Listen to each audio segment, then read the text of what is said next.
Juru bicara pemerintah Perancis, Maud Brejen mengatakan, Presiden Perancis Emmanuel Macron memandang intervensi Amerika Serikat di Venezuela sebagai pelanggaran hukum internasional.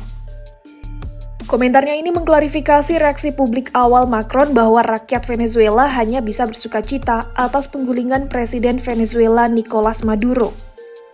Ia menyebut metode penangkapan yang digunakan Washington itu tidak didukung maupun disetujui oleh Prancis. Usai pasukan AS menangkap Maduro, istri, dan putranya lalu menerbangkan mereka ke New York. Ia menegaskan Prancis akan selalu membela hukum internasional karena itu adalah syarat untuk stabilitas dan perdamaian global. Komentar tersebut disampaikan Brejen dalam konferensi pers di Paris, Senin 5 Januari 2026. La position de la France, encore une fois, est claire. L'action du président Trump contrevient au droit international.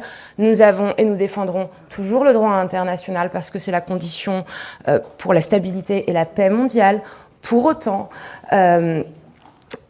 il s'agit là d'un dictateur et donc nous le prenons en compte. Son départ est, et c'est les mots du président de la République, une bonne nouvelle pour les Vénézuéliens. Et troisièmement, nous ne nous cantonnons, je ne vais pas réussir à le dire, on ne fait pas que, encore une fois, condamner ou commenter, comme certains le font en France, ce qui s'est passé. Nous avons une position qui est une position de lucidité, et donc nous devons, encore une fois, réarmer la France et l'Europe pour lui permettre d'être davantage souveraine. Et puis ensuite,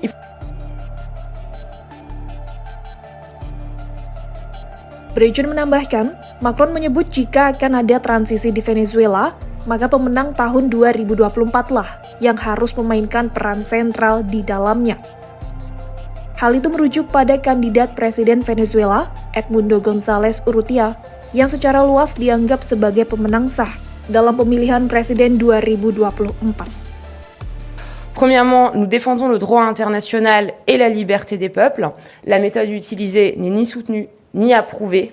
Ce sont les mots du président de la République.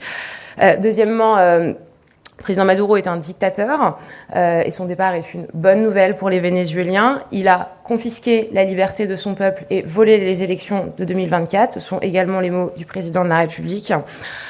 Troisièmement, la France soutient la souveraineté populaire et cette souveraineté populaire s'est exprimée en 2024.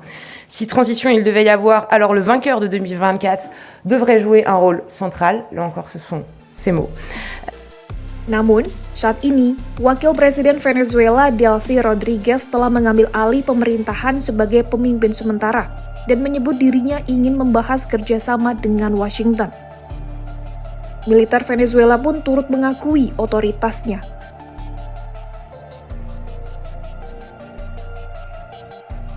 Di sisi lain, reaksi Macron itu menuai kritik dari beberapa tokoh politik di Perancis, yang sebagian besar diantaranya melihat Macron sebagai pihak yang menjilat Presiden AS Donald Trump. Hal ini juga kontras dengan reaksi Menteri Luar Negeri Perancis, Jean-Noël Barrot, yang mengatakan operasi AS di Venezuela merusak hukum internasional. Ia menekankan bahwa tidak ada solusi untuk krisis Venezuela yang dapat dipaksakan dari luar. Sebelumnya, Presiden Trump mengungkapkan saat ini AS berkuasa atas Venezuela. Gedung Putih pada Minggu 4 Januari 2026 mengindikasikan bahwa AS tidak menginginkan perubahan rezim Venezuela. AS disebut hanya ingin pemerintahan Venezuela baru yang patuh, bahkan jika diisi dengan mantan sekutu Maduro sekalipun.